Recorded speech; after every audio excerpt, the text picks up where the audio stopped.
Então, bom dia a todos e todas, podem chegar, sejam muito bem-vindos ao nosso segundo PIN Debate. Tema de hoje, Cuidando de Quem Cuida. Vou apresentar, sou Bruno Moraes, sou psicólogo do Grupo Técnico Estadual do PIN. Já temos bastante gente presente, vamos ver quem já chegou aqui. Temos GTM PIN de Feliz, visitadora PIN Lia, de Jaguarão, PIN Vacaria. Comentem à vontade, falem se são visitadores, são visitadoras, de qual município vocês são, que a gente vai acompanhando aqui vocês. E já quero dar meu bom dia para Amanda. Oi, Amanda, vamos fazer nossa ponte para o Rio de Janeiro? Bom dia, Bruno. Amanda, tudo bem? Aproveitar e já te agradecer pela disponibilidade de aceitar nosso convite. Né? Muito obrigado. A gente está muito feliz em te receber aqui e te ouvir, Amanda. Bom dia, Bruno. Bom dia, visitadores. Bom dia a todas as visitadoras, aos amigos, né, em geral. Estou muito feliz também, agradeço pela oportunidade. Acho que é um tema da hora agora, né, que é como cuidar de si, cuidar do outro, e espero um bom debate aí pra gente. Ótimo, para quem está reconhecendo o rosto da Amanda, né, a Amanda esteve no nosso último seminário, agora de novembro, né, o 13º seminário, falando sobre educação positiva, né, Amanda? E depois você esteve com a gente também numa visita no município de Porto Alegre, junto com a equipe do PIMPA, que a gente foi visitar uma família, né, Amanda? Foi sua primeira vez em Porto Alegre? Ou tu já tinha vindo aqui antes? Foi minha primeira vez, assim, de ficar em Porto Alegre, né? Já tinha passado, pela Fundação a gente fez alguns projetos um pouco...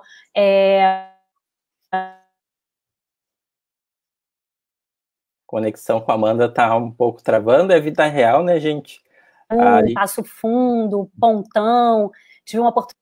Tô travando? Agora tá ok. Voltou? Tá ok? Estávamos tão bem de conexão, voltou? Isso. Vamos lá, é tempo real, né, gente? Pode acontecer, exato. né? Pode acontecer qualquer coisa aqui. Os cachorros latirem, internet obra. trava. E vou aproveitar já... Tive em Porto Alegre muito rápido, mas foi uma oportunidade incrível, não só conhecer os visitadores, a gente teve reunião numa escola também, a rede, como que vocês atuam em rede, mas também ver ao vivo e de perto um pouco da metodologia, foi muito rico. Sim, mandar já um abraço para toda a equipe do PIMPA. E vou aproveitar, vamos brincar de caravana, mano, sabe caravana do Silvio Santos, assim, onde ele fala de qual cidade as pessoas são. Quero que todo mundo agora comente de qual município está falando, se é visitador, se é visitadora, se é monitor, se é supervisora, se é GTM, se é GTE, né, a gente tem a nossa equipe do GTE nos assistindo. Vamos ver de onde essas pessoas, essa galera que está nos prestigiando agora está falando. Vamos acompanhar um pouquinho aqui. A gente tem PIN Livramento, sou visitador do PIN de Porto Alegre, PIN Alvorada presente, PIN de Encruzilhada do Sul, PIN de Camargo, PIN de Capão do Cipó, Erval presente, Maçambará, Constantina, Cristal, Cruz Alta, então bastante gente presente, São Sebastião do Caí, Boa Vista do Cadeado. Vamos fazer uma brincadeira, fugir do protocolo agora um pouquinho, Amanda, a equipe está por trás, vai querer nos matar, mas vamos tentar descobrir se a gente consegue descobrir qual visitador está mais tempo trabalhando no PIN e que está nos acompanhando. Será que a gente consegue? Então, os visitadores e visitadoras que estão nos acompanhando, coloquem também o tempo aí, de quanto tempo já trabalha no PIN, que depois, no final, a gente consegue fazer um balanço também de quanto tempo será que a gente tem de visitadores trabalhando. Aqui a gente tem a 12ª Coordenadoria de Saúde Santo Ângelo presente também, Balneário Pinhal, visitadora, Serafina Correia, Porto Alegre, Safira Nova de Porto Alegre. Olha que bacana. Ó, a Elisângela botou que está há anos no PIN, a Liane botou que está há 5 anos e meio no PIN. Ó, por enquanto, a Liane está em primeiro lugar, hein? A visitadora Marlova... Quanto tempo tem o PIN, mais ou menos, Bruno? 17 anos, Amanda. 17 anos. Ano que vem a gente faz 18 anos, né? Ó, Estela, 10 anos de PIN Carazinho. 10 anos. 2 anos, a Camila. Que bacana. Carolina, 1 ano. E eu vou pedir também que sempre que vocês coloquem o nome, coloquem também o município, de onde você... Ó, visitadora há 11 anos no PIN, a Kátia, mas Kátia fala seu município também para a gente descobrir. E vou falar um pouquinho já, aproveitar enquanto o pessoal vai chegando, falar um pouquinho dessa ideia de por que a gente está fazendo esse PIN debate, né, essa série, esse tema. Então, a gente está no meio de uma pandemia, né, estamos em isolamento social, é um momento de reflexão, de ansiedade, de tensão, e a gente resolveu fazer essa série de PIN debate para a gente se aproximar, tanto dos municípios, tanto das equipes, né, das pessoas que querem ouvir sobre temáticas, e numa ideia de ouvir mesmo, de compartilhar experiências, né, a gente não está aqui para dar uma receita pronta para ninguém, mas realmente para ouvir, né, para ouvir outros projetos, para ouvir experiências de outros municípios também, para a gente aprender juntos, né. A Bianca Stock, a nossa convidada do nosso último PIN debate, falou muito isso. Ninguém é expert em pandemia, né, então estamos todos aprendendo juntos nesse momento. Então, essa série de PIN debate é muito para isso, para a gente aprender junto. E esse momento... E Bruno, desculpa já te interrompendo, né? Eu vou te interromper várias vezes, porque é a primeira live, então vou ter que pegar aí esse ritmo. Mas até esse tempo, né, me lembrou o tema do cuidado, né? Fora a pandemia ser algo que a gente não experienciou ainda, você puxando aí a experiência do pessoal, cuidado também é uma construção, né? Então, eu fico pensando, a gente ouvir os comentários, o pessoal participar bastante, é muito importante. Nós não vamos trazer uma fórmula, né, uma receita de bolo. Então, como que você, que está aí há 15 anos, né, eu vi o pessoal colocando 14 anos, ó, a Aline colocando 14 anos, você em 14 anos de trabalho direto, de atuação com famílias, com primeira infância, você vai ter muito mais a contribuir sobre esse cuidar, esse cuidado, né, do que, de repente, eu que fiz uma especialização no tema. Você tem 14 anos ali na ponta, na prática, na experiência. Então, participa, compartilha aí com a gente sua experiência com cuidado. Por isso que a gente sempre gosta de falar, mano, a gente está aprendendo, a gente sempre aprende muito com os municípios, e principalmente nesse momento a gente está aprendendo demais ainda, com as experiências que eles estão tendo, de como eles estão se reinventando nesse momento de pandemia, né? Então, para nós está sendo bem interessante também. E essa temática veio muito de cuidando de quem cuida, veio também porque tu está em isolamento, está numa pandemia, gera também tensão, ansiedade, estresse tóxico, né? Então, pensando também como estão os nossos visitadores, como estão as equipes municipais, como estão as nossas famílias nesse momento, né? Como está a equipe estadual também, porque a gente sempre diz, né? Às vezes a gente cuida de todo mundo e a gente acaba esquecendo de cuidar de nós mesmos, né? E nesse momento nada é mais primordial do que cuidar da nossa saúde física, mental, né, e emocional, para depois a gente estar bem e conseguir cuidar do outro. Né? Esse é o nosso principal objetivo dessa temática. E já entrando no nosso último seminário, nosso último live, do PIN Debate, a gente teve bastante gente, bastante ouvintes de fora, também de outros estados, de São Paulo, Ceará, muito por conta do programa Criança Feliz, né? Então, explicando um pouquinho do que é o PIN, o que é o Primeira Infância Melhor.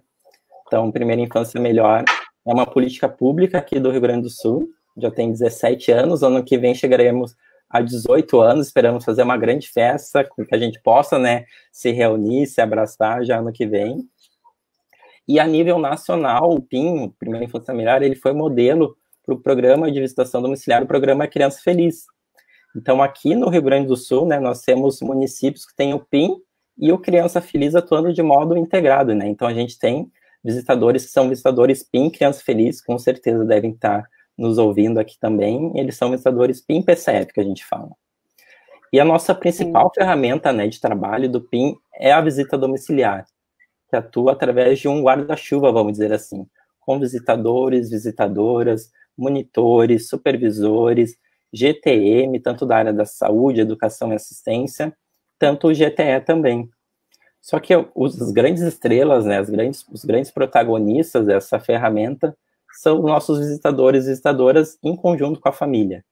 Né? Os nossos visitadores são os profissionais que vão uma vez por semana nas casas das pessoas, que tem aquela escuta acolhedora, tem aquela escuta empática, né, que dão orientações em relação ao desenvolvimento infantil, que enxergam as demandas daquela família. A gente sempre gosta de frisar que o foco do PIN não é na criança, né, e sim na família completa. E a gente tem que ter muita dimensão, né, do nosso trabalho, assim, porque é um profissional que está presente uma vez por semana, né, na casa das famílias, ou seja, aquele profissional, às vezes, que mais tem vínculo com a família, que consegue enxergar realmente as demandas, que é uma fonte de informações, né, e que está lá para criar um vínculo, né. Só que daí pensando como fazer visita, né, domiciliar, no momento onde é preconizado o isolamento social, né. Então, o PIN hoje, a gente diz que a gente está se reinventando, né, e aprendendo muito com os municípios também, porque nesse momento os municípios têm autonomia, né, para direcionar o trabalho, a gente tem municípios que estão em acompanhamento remoto, a gente tem municípios que estão fazendo visitas presenciais, a gente tem municípios que estão, os 2 municípios, atuando de forma intercalada entre acompanhamento remoto e acompanhamento presencial também. Então, nós estamos todos aprendendo, né, construindo junto como fazer uma metodologia, como manter um programa de visita domiciliar no meio de uma pandemia, né, mas sem quebrar o vínculo que a gente tinha com as famílias, mas sem deixar famílias desassistidas também, né. Esse é o nosso principal pensamento durante essa pandemia, né. O trabalho não parou, nós continuamos ativos, com cuidado na primeira infância, mas se redescobrindo também. Sim. Então, o pessoal está chegando também, né, temos PIN de Porto Alegre, que visitadoras há 5 anos e meio também, temos visitadora de Chuí, Patrícia, 2 anos, e Ana Cláudia, 7 meses, o pessoal está participando, Amanda. Vamos ver quem será o nosso campeão até agora, não sei se a equipe pode nos informar aqui quem está em primeiro lugar, de mais pessoas. Carolina colocou aí também, a Carol. Mais tempo trabalhando, PIN Jaguari participando. Ó, Esmeralda. Carol colocou 15 anos. A Marlova, 14 anos de PIN. Olha só, acho que temos acho que a Marlova está em primeiro lugar. Vamos ver. Temos mando um abraço para Serafina Correia, município de Serafina. Tá muito frio aqui, Amanda, no estado do Rio Grande do Sul, então os municípios... Tá frio. Tá frio, não sei como tá aí no Rio, tá bom? Hoje tá um dia bonito, mas tá bastante frio também, tá um dia agradável, assim.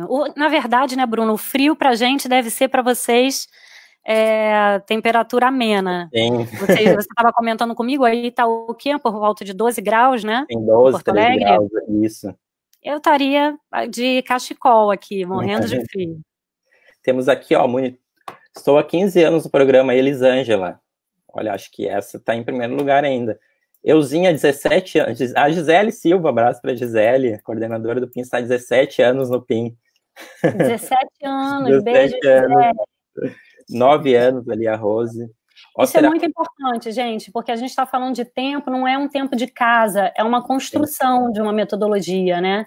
E eu acho que ela se torna, né, uma política pública tão eficaz justamente por isso, porque ela se revisita, ela vai sendo elaborada, construída nesse processo com todos esses visitadores. Eu sinto isso do PIN, que ele não é uma forma, né, pronta, uma receita de bolo já que você entrega e o visitador segue aquela cartilha. Tem, olha aí, todo esse processo histórico, né, de formações de equipes, de profissionais que vão se formando dentro da própria metodologia, né, e isso vai interferindo na metodologia em si.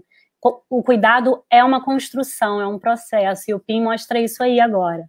E com muito vínculo e afeto, né, principalmente afeto também. A Ieda falando que está há 14 anos no PIN, sendo visitadora e monitora. Agora eu vou passar um pouquinho para... Cadê o pessoal do Rio de Janeiro, né? Cadê os meus amigos aí da infância? O Rio de Janeiro também aparecer aí nos comentários. O Rio Grande do Sul está em peso, vamos ver se a gente tem pessoas de outros estados também. É verdade, vão aparecer aí pelo menos o Rio de Janeiro aqui, né, para compartilhar um pouco do nosso cenário aqui atual. É bacana também, né, Bruno? Eu não sei como é que funciona aí no Facebook, mas convidar o pessoal a compartilhar a live, né? Parece que tem uma setinha assim no canto direito embaixo, que se você colocar para enviar para os seus amigos, né, para eles poderem participar aqui com a gente, convida aí o pessoal, compartilhe o link. Compartilhe, né? Deixe seu like. Pelas pessoas, Serafina Correia, a equipe está bastante presente, ó. A Tatiane Bernardes, do PIN-PA, PIN de Porto Alegre. PIN 15 anos no município de Encruzilhada do Sul. Bastante gente participando aqui. Não tem Passo Fundo, Pontão, que é o pessoal lá que eu conheço. Fiz um trabalho lá bonito na escola 29 de outubro. Tem gente aí de Passo Fundo. Campinas, ó. O de São Paulo já apareceu também. Então o pessoal tá... apareceu São Paulo, né? Tá entrando. Vou aproveitar e apresentar um pouquinho para o nosso público a Amanda Vilela, né? Então, a Amanda, ela é psicóloga comunitária, da Unidade de Reinserção Social das Margaridas, que é uma cogestão entre a ONG CIEDES e Secretaria Municipal de Assistência Social e Direitos Humanos do Rio de Janeiro. A Amanda também é Global Leader for Young Children pela World Forum Foundation. A Vilela foi consultora da Fundação Angélica Goulart e possui especialização em psicanálise com crianças, intervenção precoce pelo Serviço de Psicanálise em Atenção à Infância e à Família no Hospital Santa Casa da Misericórdia. Então, essa é a nossa querida Amanda. No último seminário falou sobre educação positiva, fez bastante sucesso, o pessoal gostou bastante da tua fala, Amanda. Vamos te dar esse feedback também. E como vai funcionar, né? Então, a Amanda agora vai ter 40 minutos de fala, então 40 minutos para expor as suas ideias sobre essa temática de cuidando de quem cuida, principalmente pensando numa linha para os visitadores, equipes municipais e para as famílias também, né? Então, a gente pede muito que vocês participem durante a fala da Amanda. A Amanda vai fazer algumas interações também, participem, mandem suas sugestões, comentários, perguntas, né? Porque depois da fala da Amanda, a gente vai ter um tempo de debate também, né? Para a gente conversar um pouquinho sobre essa temática. E claro que vai fazer muito mais sentido se vocês que estão nos ouvindo e nos vendo participem mandando seus comentários, seus relatos, suas dúvidas. Fiquem bem à vontade também. Só falando, o vídeo vai ficar disponível também para quem não conseguir nos assistir agora ao vivo, então o vídeo fica disponível depois. Muitas equipes também estão utilizando o PIN Debate, Amanda, para fazer formações depois para as equipes, para quem não conseguiu assistir. Então isso é bem legal também. Então o vídeo vai ficar disponível para quem não está conseguindo nos ver agora. Então, pessoal de Bagé, Redentora, a Elisandra de Cerro Grande está falando que está há 13 anos no PIN, é muito gratificante esse trabalho. PIN de Teutônia, Caxias do Sul. Manda um abraço para os visitadores de Carazinho, então um abraço para todos os visitadores do município de Carazinho. Bagé presente. Vamos ver aqui, Ronda Alta, Caciqui, Candiota. A Mel botou aqui, a Mel de Porto Alegre, visitadora de Porto Alegre. Fiquei há 2 anos, é apaixonada pelo PIN, só sente saudades. Que quer voltar a trabalhar no PIN. Rolante, então tá todo mundo participando, compartilhando. Já temos mais de 200 pessoas, Amanda, nos assistindo. Responsabilidade, né, Amanda? Primeira live da Amanda, já vou compartilhar aqui. A gente vai muito afeto e muito carinho para Amanda.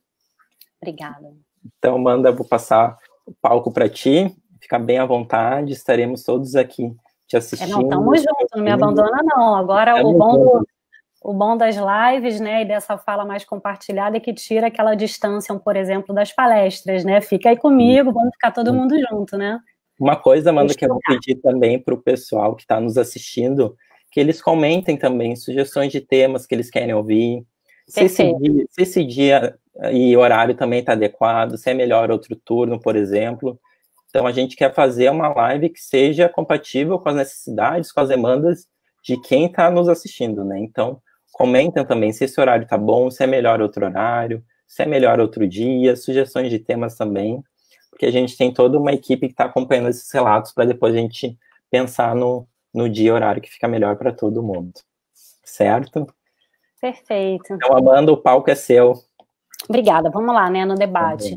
Bruno, primeiro, né, agradecer muito ao PIN, ao Bruno, a toda a equipe, como sempre, super cuidadosos, né, eu acho que pegando aí o gancho do tema, né, do cuidando de quem cuida, eu como profissional, como técnica da área de psicologia, sempre que participo, né, das atividades do PIN, das reuniões, como foi no seminário do ano passado, eu sou sempre muito acolhida, me sinto muito cuidada, então gostaria de agradecer pelo convite.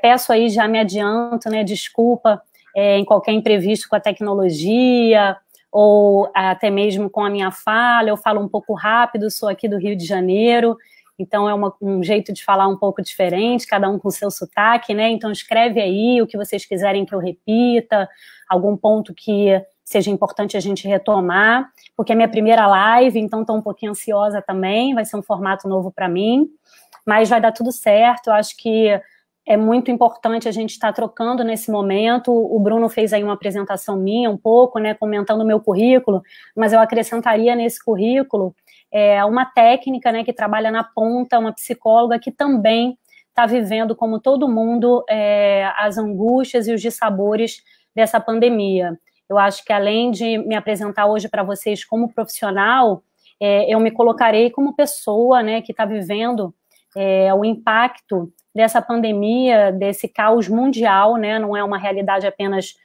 local nossa aqui no Brasil, é um cenário mundial que nos adverso para todo mundo. Então, antes de tudo, eu me coloco como pessoa, né, que também está sendo impactada, vivendo, me redescobrindo na minha prática.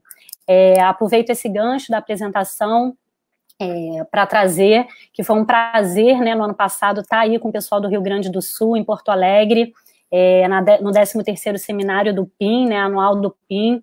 Foi muito rica a troca que a gente teve, e lá no seminário eu iniciei, né, a minha fala trazendo um pouco sobre o meu não lugar de fala, para falar sobre educação positiva, para falar sobre os aspectos da disciplina positiva, pela minha posição de privilégio, né, de não ser uma pessoa que que não tem um filho, que não tem que, às vezes, deixar de estudar para poder ter que trabalhar, que tem acesso a recursos, que tem acesso à rede de apoio. Então, eu até comentei naquele seminário, quem estava lá ouviu, para mim é muito fácil chegar lá e falar sobre educação positiva num lugar totalmente de privilégio, que não vive muitas realidades das cuidadoras, das famílias que a gente tem no nosso Brasil. Então, com essa mesma deixa do lugar de fala, que está um pouco agora... todo mundo fala sobre isso, um pouco clichê, mas eu gostaria de iniciar minha fala novamente, né, trazendo o meu lugar de fala do privilégio. Para mim é muito fácil estar aqui numa live sem nenhum problema, né, podendo ter acesso à internet, podendo me conectar, podendo compartilhar um pouco da minha experiência com vocês. Isso já é um privilégio. O próprio acesso digital, acesso à internet no nosso país já é um privilégio. Então, queria deixar um pouco esse registro. Eu venho de uma cidade, né, que é a própria... Eu moro na cidade do Rio de Janeiro, aqui no estado do Rio de Janeiro, que está, assim, junto com São Paulo, num epicentro aí dessa crise, porque aqui na nossa cidade, no nosso estado, a gente não vive só a pandemia do coronavírus, né, do Covid, mas a gente vive, né, há muitos anos, desde, eu acho que da sua Constituição, uma pandemia que é a desigualdade social, né, que é a iniquidade de acesso aos direitos, e que traz esse tema do cuidado de uma forma muito específica. Como é que a gente pode falar aqui no Rio de Janeiro de como orientar famílias a cuidar, exercer um cuidado melhor, como a gente pode orientar a população a se autoprevenir, a cuidar até mesmo do coronavírus, se a gente vive numa realidade onde muitas famílias não têm esgoto, não têm água limpa, não têm acesso a direitos básicos, né, de saúde, de cuidado, tanto nas suas moradias, nos seus territórios, como também nas instituições. Você vê aí o caos que está a saúde, né? Então, queria deixar um pouco essa fala representando o Rio de Janeiro. Eu vejo aí, né, que o pessoal do Sul tem muito essa questão assim de trazer o seu território, são muito vinculados, né, os municípios todos apresentando o seu município, trazendo. Então, eu acho que eu estou num lugar de falar pela minha cidade, pelo meu estado também. É um desafio falar desse tema, cuidando de quem cuida, sobre o cuidar num cenário tão adverso que a gente vem enfrentando na cidade. Aqui, né, no Rio de Janeiro, a pandemia está aqui ao lado, está próximo, está junto da gente, cercando os amigos, os familiares. Eu tenho conversado um pouco com o pessoal do Rio Grande do Sul, lógico, está no Brasil, está no mundo inteiro, mas alguns amigos meus do Rio Grande do Sul falaram, a gente conhece alguns casos, mas não chegam a ser tão perto de nós, e aqui no Rio de Janeiro a gente está vivendo, né, com essa pandemia na porta ao lado, dentro de casa, então tem trazido um cenário de muita insegurança, de muito medo mesmo, e falar desse tema vai ser um desafio, né, de como a gente pode ajudar o cuidador a exercer esse cuidado, a se cuidar de uma forma um pouco mais que tenha, né, que garanta a sua saúde mental dentro desse caos todo, dessa pandemia. Para dar um exemplo, eu já queria começar a minha fala trazendo que a gente viveu no Rio de Janeiro, vocês devem ter acompanhado pelos noticiários na semana passada, uma mãe que perde o seu filho de 14 anos, né, assassinado, quando tentava cuidar dele, né. Eu preparando um pouco a nossa fala de hoje, me lembrei do diálogo que apareceu na mídia sobre a troca de mensagens que foi feita com a mãe do João Pedro, né, o nosso adolescente que foi assassinado pelo Estado aqui no Rio de Janeiro na semana passada, e as mensagens me chamaram muita atenção, porque são mensagens de uma troca de cuidado, né? Você tem ali uma mãe tentando cuidar do seu filho à distância, tentando monitorar o seu filho pelo celular, e ela está tentando cuidar para que o seu filho não morra. Então, que realidade é essa que a gente tem que falar de um cuidado para que a sua criança não morra, para que ela sobreviva? De uma mãe que tem que lutar para cuidar do seu filho, que deveria estar sendo cuidado por um Estado que mata ele, né? Então, queria começar um pouco minha fala falando sobre isso. É um lugar de desafio falar de cuidado vindo de uma cidade, de um Estado que está sofrendo tanto, como é o Rio de Janeiro, né? O lugar que eu vou falar é o lugar da ponta, que me identifico aí um pouco com vocês, que são visitadores, né, que são visitadoras. Eu sempre brinco, falei com o Bruno, olha, é muito importante colocar que eu sou psicóloga comunitária. Eu venho de uma formação que é a psicologia comunitária, onde acaba que a gente desenvolve tecnologias, práticas e intervenções dentro das comunidades, dentro dos territórios. Então, vindo uma experiência grande em organizações do terceiro setor, e gostaria de compartilhar hoje com vocês, além de alguns aspectos, né, como é que a gente vai dividir agora essa fala. Eu vou começar um pouco falando alguns pontos, alguns tópicos sobre o cuidar, né, a gente debater um pouco aí o que é esse cuidar, o que é o cuidado. Em seguida, eu vou trazer um pouco de estratégias, formas até de trabalhar as equipes, né, como que nós profissionais podemos agora nos readaptar com esse cenário do trabalho remoto, como humanizar esse trabalho à distância, como que a gente pode cuidar mais de si, cuidar de nós, cuidadores, frente a uma pandemia dessa. Então, no segundo momento, após falar dos tópicos sobre cuidado, eu vou falar sobre as equipes, sobre o trabalhador. Em seguida a isso, como terceiro ponto, eu pretendo falar alguns cases, né, de experiência, alguns projetos que eu atuei nessas organizações de terceiro setor voltado para esse cuidado do cuidador. Então, o cuidando do cuidador deve ser uma coisa de rotina, uma prática instaurada nas nossas organizações, não só algo a ser levantado frente a uma crise ou frente a uma pandemia. Então, a gente já atua nisso há alguns anos e eu pretendo dividir um pouco com vocês dessas experiências.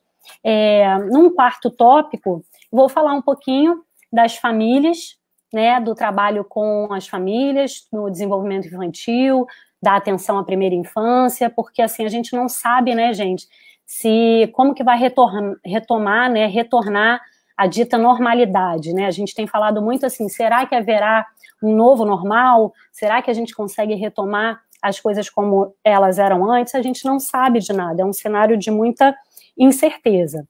Mas a gente tem uma certeza, que os 3 anos estão aí, e estão correndo.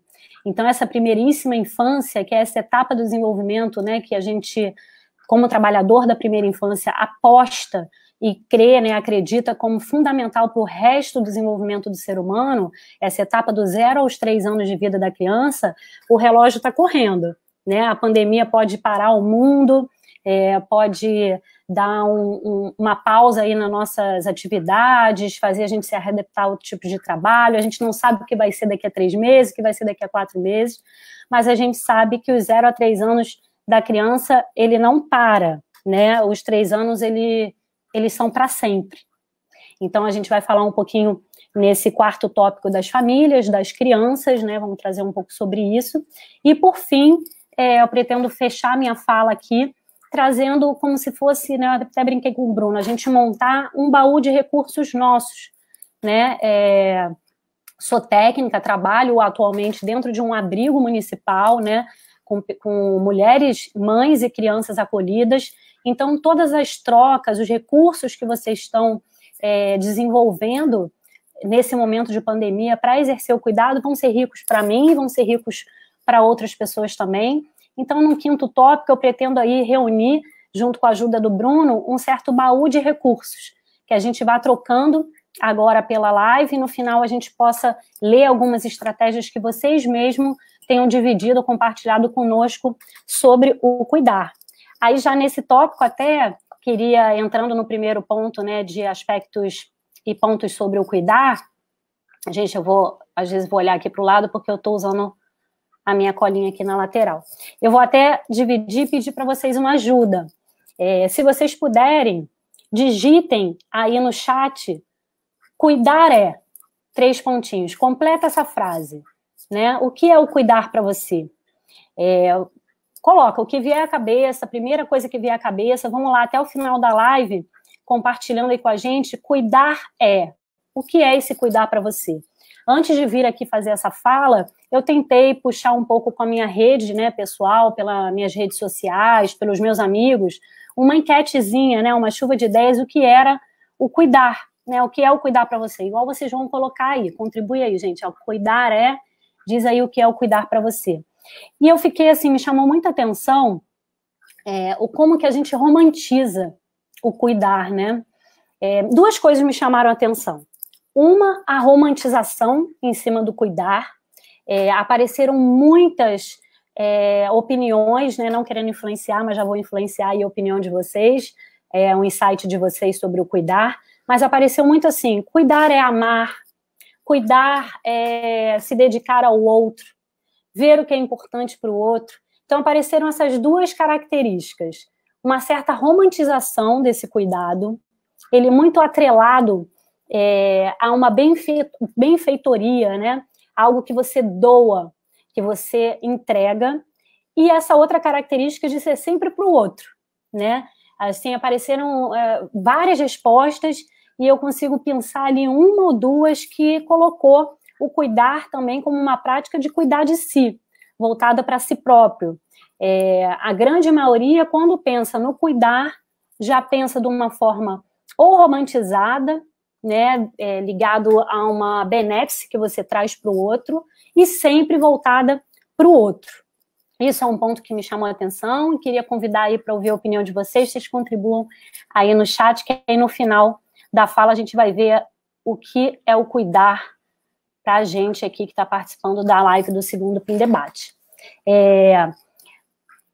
O cuidado, né, eu trouxe alguns pontos assim sobre o cuidado, principalmente quando eu fiquei lendo as respostas, né, dessa enquetezinha restrita, né, dessa amostra restrita que eu fiz sobre o que é o cuidar para as pessoas, além dessa história da romantização e dela ser para o outro, com essa questão da pandemia, a gente tem uma característica também de levar muito para um aspecto de um olhar biomédico, né, do cuidado com o nosso corpo, do cuidado com a nossa saúde, mas saúde aí entendendo como ausência de doenças, né, que na verdade acaba trazendo um cuidado muito recortado, muito específico, que é justamente a hora que a gente tem que ter cuidado, né? O cuidado, ele é uma questão integral, ele é uma construção, né? A saúde, ela não envolve só a parte da ausência de doenças, né? A Organização Mundial de Saúde preconiza isso, a gente precisa cuidar do sujeito com relação aos seus aspectos da saúde integral, dos aspectos sociais, econômicos, enfim, do corpo, né, do bem-estar, da qualidade de vida. Então, quando a gente fala de cuidado, que é o primeiro ponto já que eu queria trazer, a gente tem que pensar não só como uma intervenção direta no sujeito em si, mas quando a gente fala de cuidado, a gente está falando de política pública também, né? A garantia de uma equidade no acesso aos direitos, aos cuidados básicos de saúde, educação, assistência. A política pública, eu acho que é a grande forma, né, a principal forma de cuidado que a gente pode ter, né, numa sociedade, numa população.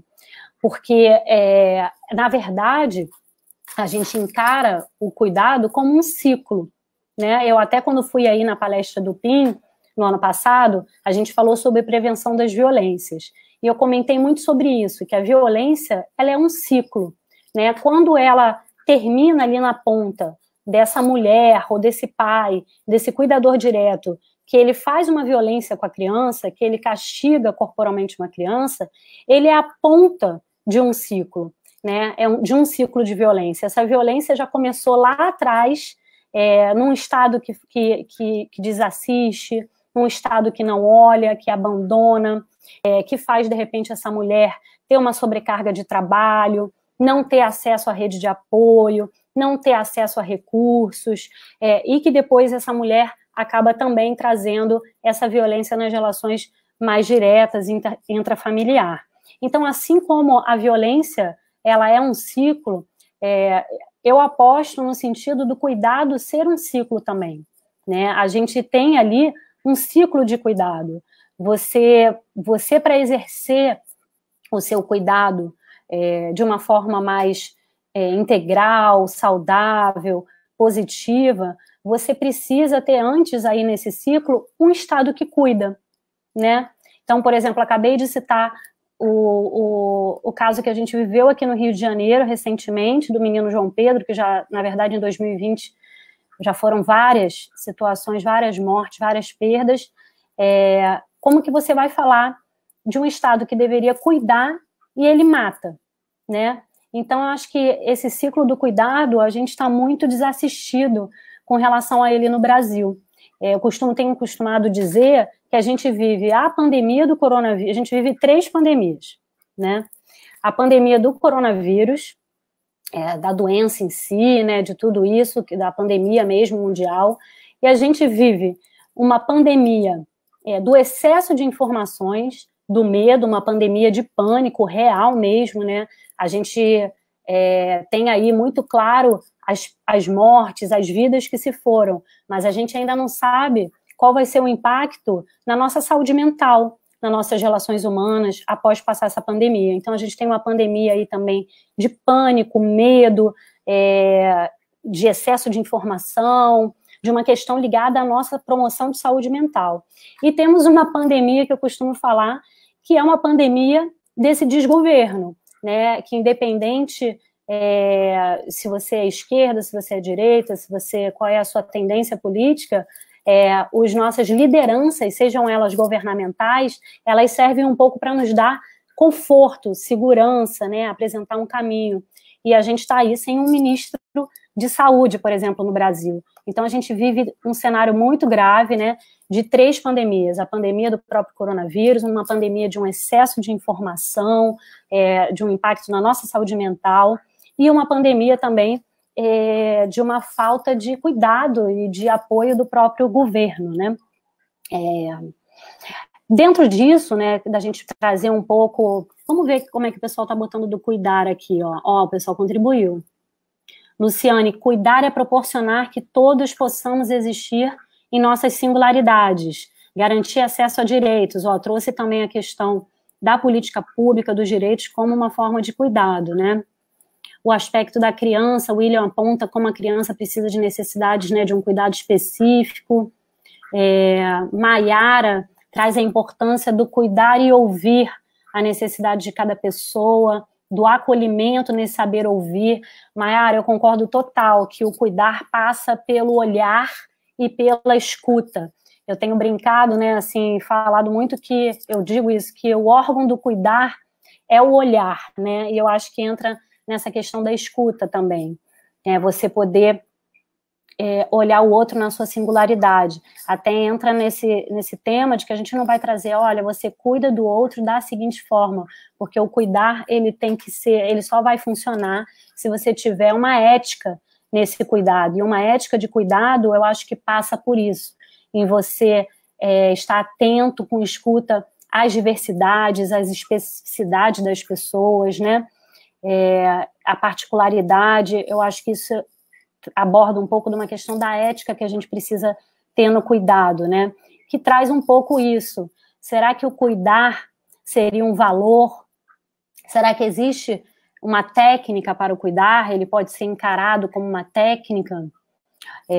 Ou será que o cuidar seria um posicionamento ético-político, né? Que é um pouco a tendência que eu me pauto, a gente entender o cuidado como um posicionamento ético-político, né?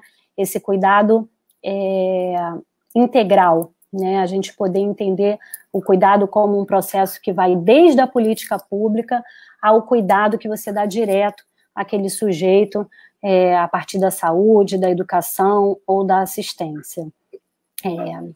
Então, vamos lá. Agora eu vou entrar desse ponto do cuidar, eu acho que é um pouco isso, a gente vai trocando mais o que é o cuidar para cada um, o pessoal está colocando, é o olhar, é a escuta, é prestar atenção na necessidade individual de cada pessoa, fortalecimento de vínculos é uma forma de cuidar, E aí que o pessoal está colocando, sim, no final a gente vai falar de atividades, um pouco como a gente pode pensar essas estratégias. Agora, então, acho que a gente já falou um pouquinho do cuidado. Eu reforço, né, que para mim o cuidado, ele é isso tudo que a gente está falando, o valor, existem técnicas que facilitam esse cuidado, mas ele é, sobretudo, um posicionamento ético-político, né? Então, a gente vai falar agora um pouquinho das equipes. Como que a gente pode, dentro trabalhar o cuidado do cuidador, né, desse cuidador direto. Quando o Bruno me convidou e a gente começou a pensar o tema que a gente ia discutir aqui no PIN Debate, a gente primeiro pensou como trabalhar, discutir estratégias para você facilitar as famílias acompanhadas, né, nos programas, nos projetos, para exercerem um cuidado com as suas crianças nesse momento da pandemia. O primeiro foco foi as famílias que têm a oportunidade e algum tipo de privilégio estão dentro de casa, acabam ficando mais confinadas com as suas crianças, como que a gente pode ajudar esse processo, né, para até prevenir violências ou para tornar mais, otimizar esse momento do contato de confinamento dos responsáveis com as crianças para trazer umas atividades positivas, um fortalecimento desse vínculo.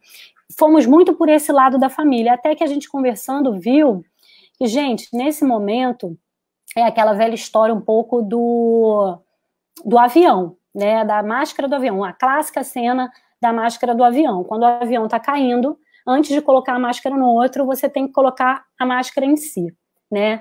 Então, a gente chegou aí nesse ponto crucial, que é a importância, nesse momento de pandemia, de nós cuidarmos de si, né, de como a gente pode, como equipe, supervisores ou profissionais, apoiar os nossos pares, como que a gente pode pensar estratégias de fato do cuidando do cuidador. E é até interessante que quando a gente fez esse levantamento, quando eu coloquei lá na minha rede social o que é o cuidado para você, a maioria das pessoas não trazem o cuidado na perspectiva de cuidar de si. A gente acaba sempre vendo o cuidado como algo que você faz para o outro, né? E nesse momento agora, principalmente de pandemia, a gente está com diversos fatores muito estressantes para esse trabalhador da ponta, para esse trabalhador que exerce o cuidado ali na sua prática direta.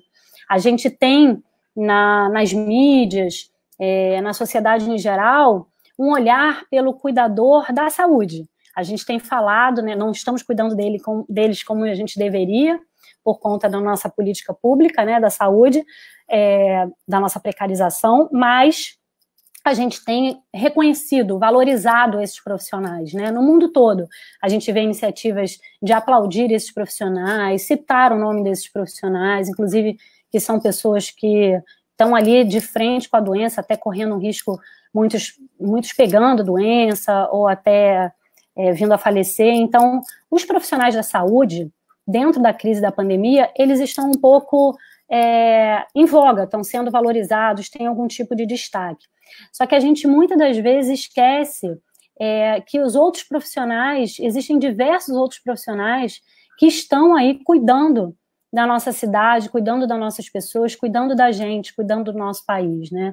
A gente tem falado pouco dos profissionais, por exemplo, que eu tento aqui representá-los de alguma forma, que estão na ponta, na assistência social. A gente tem aí um universo de profissionais que estão trabalhando em presídios, em unidades de acolhimento, em unidades de medidas socioeducativas, em abordagem em população em situação de rua, uma série de profissionais que estão atuando na alta complexidade da assistência social, né, do nosso país, e que a gente fala pouco sobre eles, a gente valoriza pouco sobre eles, né? Eles não são nem visibilizados. A gente tem aí um exemplo do PIN, que são visitadores que em alguns municípios já estão com trabalho remoto, né?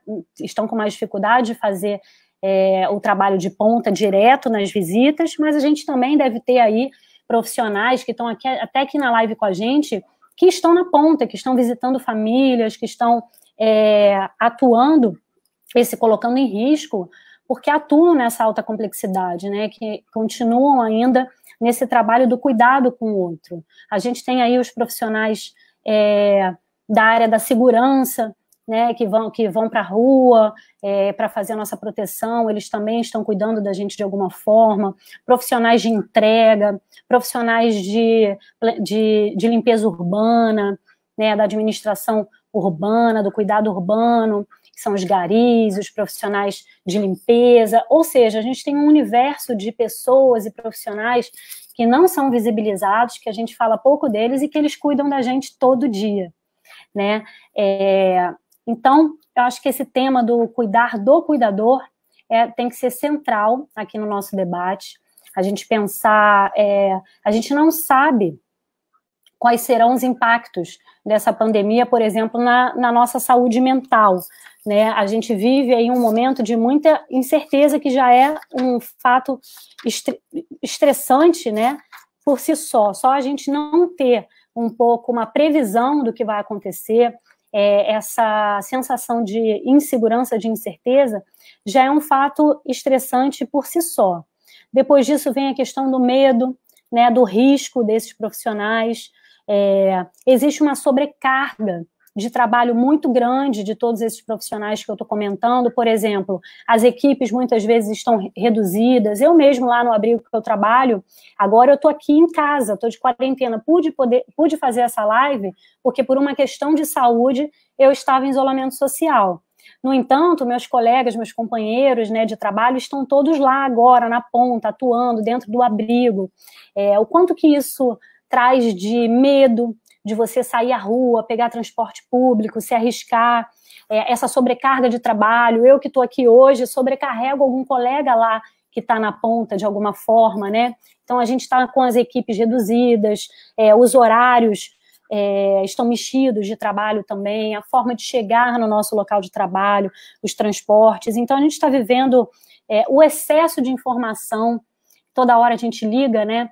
A internet, a mídia, a televisão, enfim, quando a gente quer buscar algum tipo de informação, a gente é sempre massacrado pelo tom negativo, né, pelos resultados da pandemia. Então a gente está lidando com morte, com luto, com medo diariamente. Esse excesso de informação também de alguma forma, um estressor para a gente, né? Essa sensação de desamparo político, né, de você, além de tudo, viver uma instabilidade dos nossos governantes, é um fator que traz um elemento de estresse para a gente, né? Então, assim, para começar esse assunto também de como a gente pode cuidar mais da gente, cuidar desse cuidador, primeiro, de fato, aceitar essa vulnerabilidade que todos nós estamos vivendo, né? Acolher essa vulnerabilidade. De alguma forma, o estresse, ele é uma defesa natural, né, do ser humano.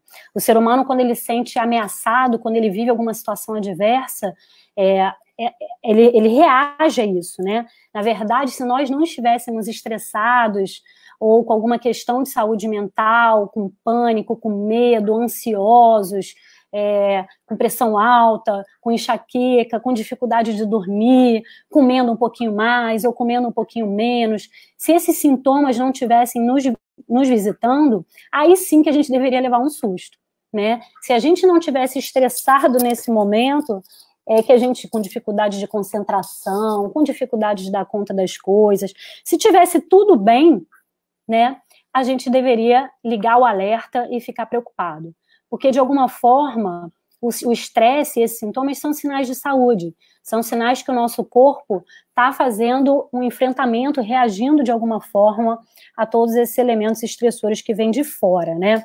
Ele, de alguma forma, eu costumo sempre falar também isso, assim, doenças, sintomas, eles são a doença, pegar a doença como nossa amiga, pegar os nossos sintomas como nossos amigos, que eles querem nos dizer alguma coisa. Eles têm uma mensagem para a gente, né? Nosso amigo em que sentido? Muitas das vezes ele está apontando um limite para a gente, o nosso próprio limite, da gente tentar ver se esse limite está perto, se esse limite está chegando, né? A gente costuma, principalmente nós que somos profissionais da ponta, eu conversava isso com o Bruno antes da gente começar a nossa live, gente, eu falo pra caramba, vocês vão me avisar o tempo aqui, né? Eu estava conversando com ele, nós profissionais da ponta já viemos, né, de profissões que são muito pouco valorizadas, né? Nós já não nos sentimos cuidados antes de pandemia. Temos aí educadores sociais que ainda têm as suas profissões como não reconhecida, os próprios técnicos de enfermagem, o educador infantil, da educação infantil, a própria profissão, assistente social, o psicólogo comunitário, enfim, várias outras, os visitadores, os agentes de saúde, esse profissional que ele é da abordagem, que ele é da ponta, da lida direta, né, com o público, nós já não somos cuidados no momento que não somos muito valorizados, temos as nossas condições de trabalho não muito estruturadas, com infraestrutura, profissões reconhecidas, bons salários, enfim. Então, a gente somos um público que já sofre bastante, até mesmo por essa desvalorização, né, com as nossas profissões. Então, independente da pandemia, somos profissionais que temos que estar o tempo todo atentos com essa questão do cuidar de si,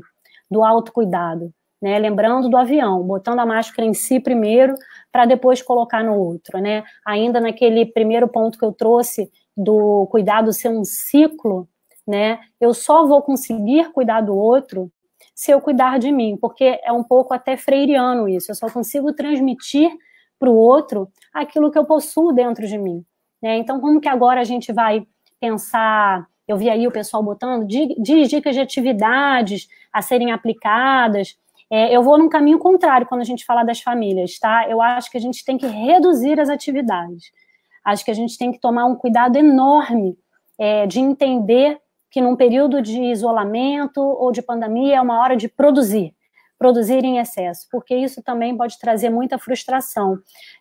Nós, trabalhadores, a gente se cobra demais, né, do que a gente pode realizar, a gente é muito centralizador, então é uma hora que eu acho que pelo contrário, o menos é mais, reduzir as atividades, distribuir, identificar os seus limites, é um momento muito de trabalhar em equipe, de trabalhar em rede, acolher essas nossas vulnerabilidades, né? Esvaziar mesmo o copo, assim. Eu acho que a gente fala, trabalho em home office, então estou com um pouco mais de tempo, e aí sai querendo, com uma fome, né, de fazer curso, capacitação, tirar ali a lista de atualizar o checklist. Eu tenho falado que essa quarentena produtiva, né, ela é mais um indicador do privilégio. Na verdade, se nós, trabalhadores da ponta, ou pessoas que têm uma realidade, família muito numerosa, muitos filhos, cômodos compartilhados, né? Enfim, territórios que estão em vulnerabilidade de violência, você esperar que essas pessoas tenham uma quarentena produtiva, não vai dar. Ao contrário, né? A gente tem que entender que esse excesso de produtividade aponta aí até algo que não de uma saúde mental, né? Eu acho que é um excesso para preencher uma outra coisa, um vazio. Então, não se cobrem, né? A quarentena não tem que ser uma quarentena hiper, super produtiva. Reconheça suas vulnerabilidades, acolha essa necessidade agora também de reconhecer os seus limites e de se cuidar, né? Faça pausas, né? Eu tenho falado muito sobre isso. Faça pausas. Eu sei que parece meio um pouco fácil, né? Quando a gente está de fora falar, mas tentar realmente criar atividades que esvaziem a mente, relaxamento, enfim, cada um tem o seu próprio recurso um pouco de autocuidado, né? Busque esse seu recurso. Veja ali o que é melhor para você se permitir pausar, por exemplo, se você vai fazer uma rotina de home office, crie janelas nesse seu dia para relaxar um pouco, para esvaziar um pouco a mente. Se você fica mais tranquilo buscando informações sobre a pandemia, busque informações, mas cuide do excesso. Se você está um pouco impactado com esse excesso, evite buscar essas informações, né, ter acesso a isso. De novo, trazendo, eu acho que a melhor forma da gente cuidar da gente, após identificar nossas vulnerabilidades, é também a integração com nossos pares, dividir, compartilhar, né? Olha aqui quanto nós somos, né? Mais de 300 pessoas que estamos interessadas em como se cuidar e cuidar do outro. Então, olha que rico a quantidade de recursos que a gente pode trocar um com o outro, as experiências que a gente pode partilhar. Como que eu estou fazendo para lidar com cuidado cuidar de mim mesmo nesse momento da pandemia, né? Vamos dividir com os pares. Eu tenho falado muito lá no meu trabalho, a gente tem os grupos de WhatsApp dos trabalhadores, que são grupos institucionais. Crie grupo com seus pares de equipe, para falar não só do trabalho, mas como você está se cuidando, o que você fez hoje, dicas de atividades que fujam daquele script e daquela rotina de trabalho. Eu acho que são formas também da gente se cuidar, né? Partilha com seus pares, compartilha as experiências com quem está vivendo, né? Esse mesmo cenário que você. Vamos lá. Eu acho também bacana dessa questão da equipe, a gente ir das atividades, agora dali eu já vou emendar um pouco nas famílias. Vamos lá. As famílias. Em vez da gente pensar, né, nos nossos programas, nos nossos projetos, eu tenho falado isso muito lá com os educadores do abrigo que eu trabalho, em o que a gente pode fazer de novo com as famílias, o que eu posso criar de atividade para o meu trabalho remoto. Eu estou agora fazendo o acompanhamento das minhas famílias pelo WhatsApp, por vídeo, preciso de atividades e estratégias de conseguir manter esse vínculo, de conseguir continuar estimulando e fornecendo elementos para essa família exercer o cuidado da criança. Eu vou de novo falar, eu acho que tem que ser ao contrário, diminuir as atividades e esvaziar o copo. Em vez da gente entender que nós vamos levar os recursos para essas famílias, que nós vamos apresentar para as pessoas que nós atendemos, que nós acolhemos, estratégias de cuidado, eu penso exatamente ao contrário, que a gente agora tem que esvaziar o copo e ouvir como essas famílias estão se cuidando.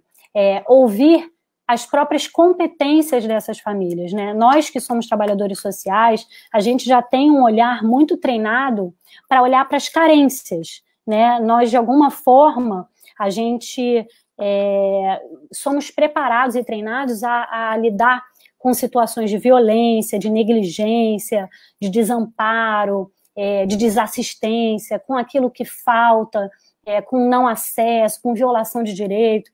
Então, bem ou mal, o nosso olhar ele vai se condicionando a olhar para aquilo que está faltando, né?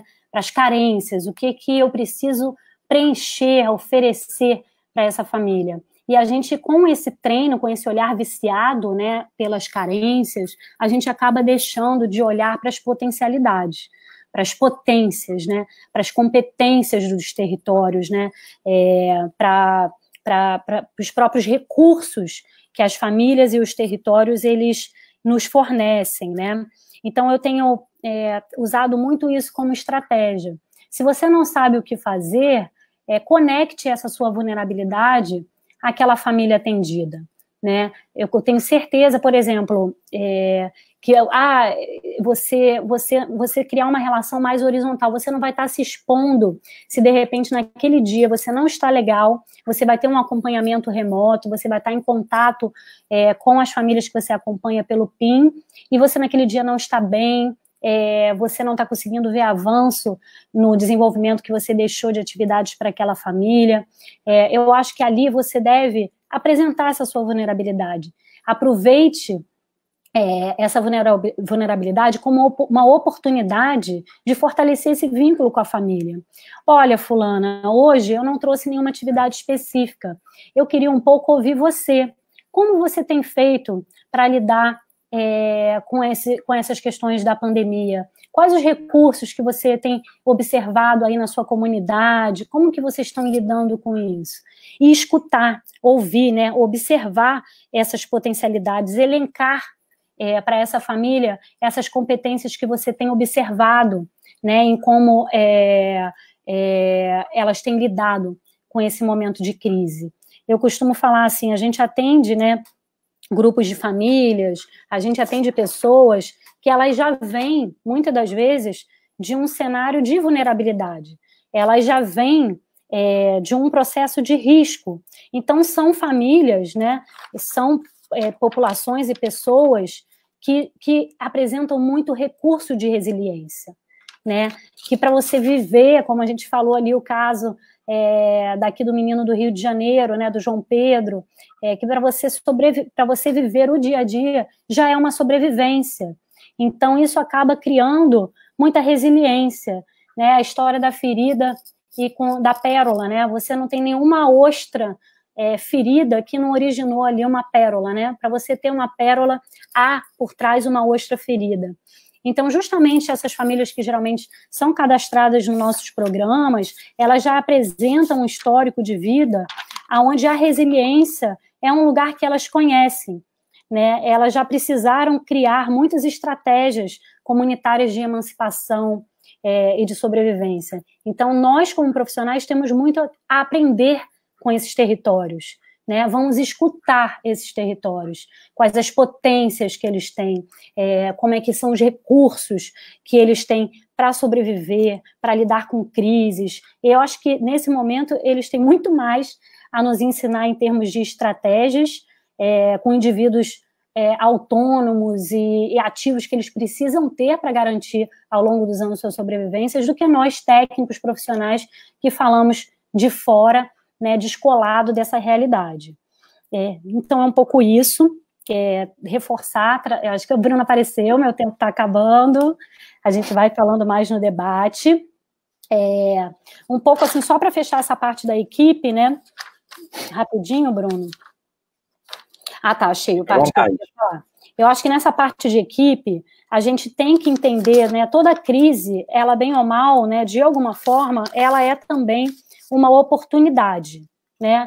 Ela é uma oportunidade da gente pegar uma lição aprendida com ela, da gente poder aprender, nos tornar mais forte para o futuro, para as intervenções futuras, né? Então, eu acho que também, como dica para as equipes, fica uma sugestão de você revisar os seus planos de trabalho, revisitar a sua metodologia. Eu tenho brincado assim, o meu trabalho não está bem com a família que eu atendo, porque agora ele é pelo WhatsApp, ele é pelo celular.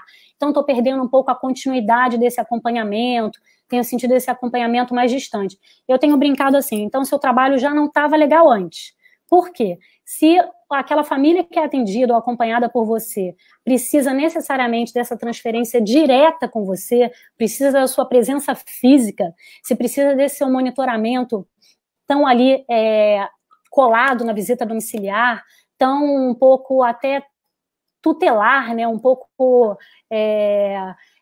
já não estava legal o seu trabalho, porque eu acho que a gente trabalha um pouco para trazer essa emancipação, para trazer essa autonomia, para a gente construir no processo formas dessa família exercer o cuidado com a primeira infância, com esse bebê, com essa criança, por conta própria, enxergando as suas competências, as habilidades, os seus recursos. Então, se agora que você está distante, você observou que aquele núcleo familiar que você acompanha, o acompanhamento se perdeu um pouco, na verdade, o trabalho não está dando crise agora, ele já não estava legal antes. Reveja a forma que você está direcionando o seu projeto de promoção familiar com essa família, se você está envolvendo esse sujeito, se ele faz parte desse plano, se você tem uma escuta ativa para essas potências desse núcleo familiar, para essas competências, porque se você tem isso amarradinho, se você aposta nisso, nesse momento que você está distante, que você está fazendo um trabalho, um acompanhamento mais remoto, você não vai ter insegurança, porque se esse caminho foi traçado da autonomia, da valorização das próprias competências de cada núcleo, esse trabalho vai acontecer também sem a sua presença física, né? Sem você estar ali tão direto na visita domiciliar. É um pouco isso. Acho que o resto eu vou trazendo agora no debate. Ótimo, Amanda.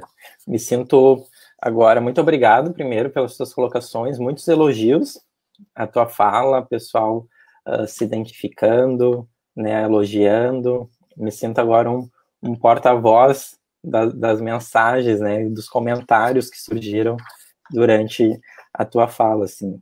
Acho bem importante, né, e enfatizando que tu ressaltou, né, sobre o tempo correndo, né, da primeira infância, principalmente desses 1000 dias que a gente fala, né, que é a principal janela de aprendizagem de uma criança, né, e esse tempo está correndo, né, nós estamos presos em casa, algumas pessoas com novas rotinas, novos afazeres, se redescobrindo nesse novo trabalho, né, mas o tempo não para, né, e esse tempo tá correndo, né, e o que fazer em relação a isso.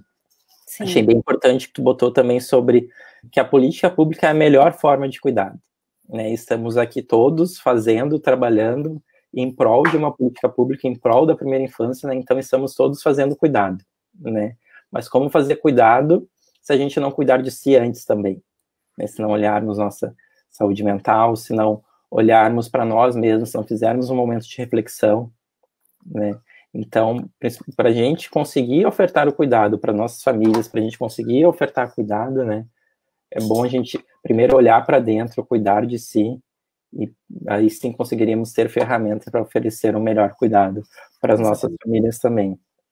E gostei também que tu ressaltou que o órgão do cuidado é o olhar, né, é o afeto, e principalmente aqui no Brasil, né, onde afeto, carinho, a gente se dá através do toque, do abraço, do beijo, né? Já queria propor essa discussão para ti também, para Amanda, de como ofertar cuidado nesse momento que a gente não pode se tocar. Sim. Né? Nesse momento que a gente não pode dar um abraço, a gente vê alguns comentários aqui, por exemplo, da Jennifer falando, bem difícil ter que afastar um abraço da criança, por exemplo. Sim, né? Que eu até te falei que é onde eu sinto mais, né? Lá no abrigo. Sim. Então, como a gente consegue ofertar cuidado nesse momento, Amanda, onde a gente vai ter orientações de a nossa retomada, né, que eu sempre digo, não vai ser uma retomada do onde a gente parou, né, vai ser uma retomada diferente, vai ter medidas de prevenção, vai ter a máscara, né, vai ter a questão do isolamento, da distância. Então, como a gente consegue, né, como a gente consegue falar com os visitadores e falar com as famílias em relação a isso, que esse cuidado agora vai ser diferente, muito pensando em prevenção e cuidado, né, isso é bem importante também, mas Sim. que às vezes as crianças acabam, vi relatos aqui de pessoas, a criança chorou quando eu tive que negar um abraço, por exemplo, como trabalhar nesse momento, né, Amanda, como ofertar cuidado nesse momento? Sim, eu me identifico muito, né, com essa fala, eu falei isso para você antes da gente começar a live, que a teoria é fácil, né, mas eu trabalho direto, né, por exemplo, atualmente numa unidade de reinserção social, numa unidade de acolhimento, onde estão acolhidas mulheres que são usuárias de crack, né, que estão usuárias de crack, que viviam em situação de rua e que estão gestantes ou com bebês de até 1 ano e meio, bebês muito pequenos, né. Então, agora mesmo a gente passou uma situação de uma mulher com um bebezinho muito pequenininho e que os dois foram diagnosticados com o coronavírus, e a gente teve que fazer toda uma medida de isolamento dessa mulher que está num momento tão delicado, né, tão sensível, e você ter que isolá-la, entregar comida a partir de máscaras, e ninguém pode tocar nela, o educador não pode ajudar, ele fala, mas eu quero ajudar ela a tomar banho, a dar banho na criança, e tem que ter todo esse isolamento.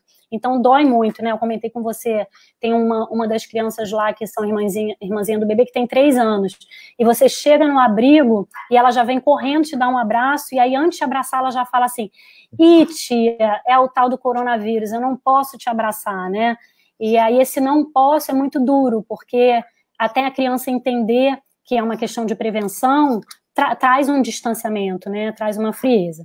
Eu não vou fugir, gente, da pergunta de como ter atividades práticas, mas eu, de novo, vou reforçar. Eu acho que a gente tem que descentralizar. lembrar que nós, visitadores e cuidadores, não estamos sozinhos. A gente tem aí o ECA, com aquele clássico artigo, né, é dever de toda a sociedade, das famílias, ou seja, eu sempre digo, é preciso uma aldeia para cuidar de uma criança, né? Então, antes da gente tentar pensar atividades concretas, procura a sua rede, é uma hora da rede intersetorial, né? A rede em que você trabalha no seu território está muito alinhada. É um momento um pouco de, em vez de você pensar que atividade você vai fazer, quais atividades o conselho tutelar da sua região que acompanha aquela família está fazendo, a escola que é referência naquela comunidade, como que ela está fazendo com as atividades online, os CRAs, os CREAs, é uma hora de você estar em rede, as outras organizações. Então, descentralizar essa história de que você vai operar atividades de cuidado sozinho com aquela criança e com aquela família. Se fortalecer na rede intersetorial é uma forma de cuidar dessa família também. Você não está sozinho, você precisa de uma aldeia para cuidar junto de você dessas famílias e crianças. Vou voltar de novo. Até chegar na atividade com a família, você deve pensar atividades de autocuidado. Por exemplo, o autocuidado, né, nessas equipes, porque no momento, gente, que você se sentir mais cuidado, você vai ter estratégias para cuidar daquela família. Por exemplo, você aplicando estratégias de cuidado na sua equipe, depois você pode, o que funcionar, replicar com aquela família. Isso funcionou para mim, ela vai funcionar também para aquela mãe, para aquele núcleo familiar. Então, por exemplo, incorpora na rotina de trabalho com vocês momentos de celebrar, né? Tenha sempre na hora que vai fazer aquela reunião um espaço para se ouvir, falar como que você está lidando com esse momento do coronavírus. Então, eu vou ter uma reunião de home office. Dispensa, né, um investimento de tempo para se ouvir como cada um está lidando, como que estão os sentimentos, como que eu chego hoje para aquela reunião. Investe um tempo para celebrar. A gente está no meio da crise, morte, doenças, mas todo dia a gente tem alguma coisa para celebrar, alguma pequena conquista. Então, isso fica também como valia na própria atividade com as famílias. Celebre mais as metas alcançadas, atividades, os pequenos detalhes de atividades que você deixou para aquele núcleo familiar, para aquela família, que eu lembro que quando eu fui no PIN, vocês deixam, né, um cronograma, um roteiro. Então, foco na celebração de cada ponto atingido, daquilo que foi possível ser feito, né? Eu acho que a gente tem um grande desafio para além da ressignificação do cuidado via o toque, né? Nós usamos o toque, o acolhimento, o contato físico, estimular o contato psicomotor com a criança como uma ferramenta muito grande, né, de fortalecimento de vínculo. Então, acho que a gente tem um desafio aí de ressignificar por onde passa esse afeto, né, por onde passa esse vínculo, que não seja pelo corpo, ressignificar esse corpo, né, que ele às vezes pode tocar sem tocar também, mas a gente tem aí o grande desafio também, que é como humanizar esse atendimento digital, né? Eu me vejo nisso, como que a gente pode humanizar esse atendimento remoto pelo WhatsApp, pelo vídeo. Então, acho que uma estratégia assim, direta é você personalizar o máximo possível. Eu acho que a gente vem está num cenário aí de muito número. Então, quanto mais a gente dá cara para esse indivíduo, então crie formas de criar identidade nessas famílias atendidas, personaliza as atividades. Eu recebi aqui um bloco de atividades que a equipe PIN do meu território vai desenvolver com as famílias.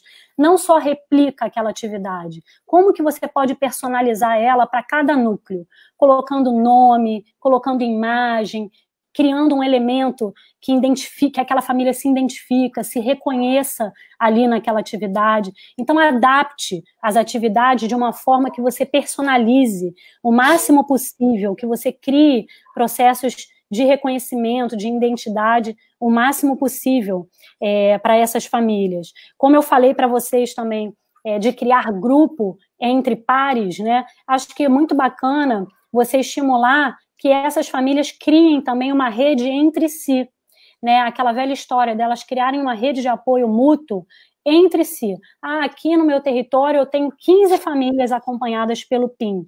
Que tal propor que uma delas, uma liderança comunitária, crie um grupo de WhatsApp só entre elas? sem uma intervenção do técnico, sem ser um educador ou um visitador fazendo parte desse grupo. Só entre as famílias, entre as cuidadoras. Eu acho que ali é uma forma também de você estimular a rede de apoio. Para que eu vou criar esse grupo? Ali vocês podem trocar dica, desafios, como que vocês estão, o que está mais difícil nessa educação e nesse cuidado da criança dentro de casa, o que você encontrou como facilidade. Então, estimula, eu acho, essa família a criar uma rede de apoio mútuo, né, entre elas. Então, já foi umas dicas práticas. Você não está sozinho, conta com a sua aldeia, com a sua rede intersetorial, personalize, crie identidade nessas atividades dirigidas, faça essa família se reconhecer ali, ver a sua competência valorizada ali, celebre os pequenos resultados, não fique só no olhar daquilo que não foi atingido, não foi alcançado, celebre os pequenos passos.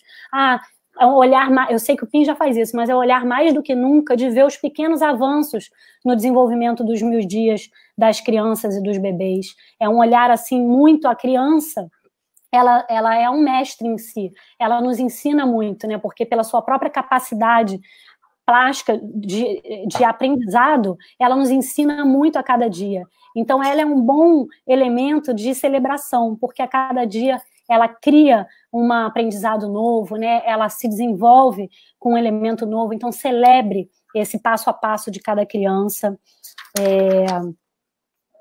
Já falei também, eu acho que, desculpa, é uma hora de você rever o seu plano de trabalho, o seu cronograma, o seu planejamento. Eu acho que pegando as lições da própria crise, poxa, fui pega de surpresa a ter que não realizar a visita domiciliar. A visita domiciliar era uma ferramenta importantíssima para eu aplicar o meu programa, para eu exercer. Como que agora eu posso me antecipar, criar um planejamento que estimule mais a autonomia dessas famílias? Como que eu posso agora focar um pouco mais as minhas atividades, a dar subsídio para essa família criar recursos próprios de cuidado? Ela mesmo vê as suas competências de cuidado. Então, é uma hora de rever o plano, de revisitar o seu plano de trabalho, o seu planejamento. Acho que é uma hora de ter muita leveza, né, Bruno, nas atividades. Acho que o lúdico agora é fundamental. Você ter um olhar não só apenas de desenvolver atividades do adulto para a criança, mas como envolver esse adulto também com a criança, de alguma forma, como que você pode também pensar agora atividades lúdicas para esse adulto. Vai ser uma forma de cuidar dele também. Geralmente a gente ensina dicas de atividades psicomotoras ou desenvolvimento infantil para o adulto realizar para a criança. Tenta planejar agora a sua atividade de forma que esse adulto se beneficie da atividade também. Como ele estar junto. Como que você pode botar esse adulto para brincar, né? A gente, contando como um exemplo de case, lá na unidade de acolhimento, quando a gente pensou, vamos fazer um grupo com trabalhadores, para a gente trazer um momento de escuta, de cuidado para esse trabalhador frente à pandemia, aí a gente pensou, mas a gente vai se reunir com eles uma vez por semana só para falar da pandemia? Isso já tem muito. O que a gente faz? Aí a gente começou a pensar temas transversais, que em cima desse tema a gente exercesse o autocuidado. E o primeiro tema que foi escolhido foi o brincar, né? E aí, primeiro, lógico, o educador querendo aprender como brincar melhor com esse bebê, só que depois, no fundo, a gente viu que o brincar é um lugar que cria um cuidado para a gente também, que a gente remete a memórias da infância, é um lugar que a gente se sente seguro, que a gente traz memórias afetivas.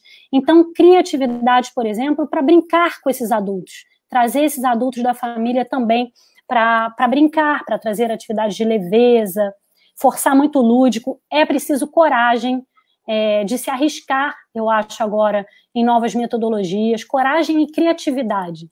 É um momento de se arriscar, né? Não vai ter aquela fórmula pronta. Será que foi legal essa estratégia que eu tive pelo vídeo? Será eu orientei ela a filmar, eu orientei ela a gravar será que isso foi bom? Será que isso foi invasivo? A gente vai errar nesse processo, porque a gente é novo para a gente. Então, eu acho que é um pouco arriscar, ser criativo, coragem nessas novas intervenções. Com certeza, os municípios estão sendo muito criativos, né, Amanda? A gente está aprendendo muito com eles, com os feedbacks que eles nos dão também, com os relatos que eles nos trazem também sobre como que eles estão trabalhando no meio dessa pandemia, né? Por exemplo, aqui, o William Fraga falou, acho que mais do que nunca temos que trabalhar em rede. É verdade, né?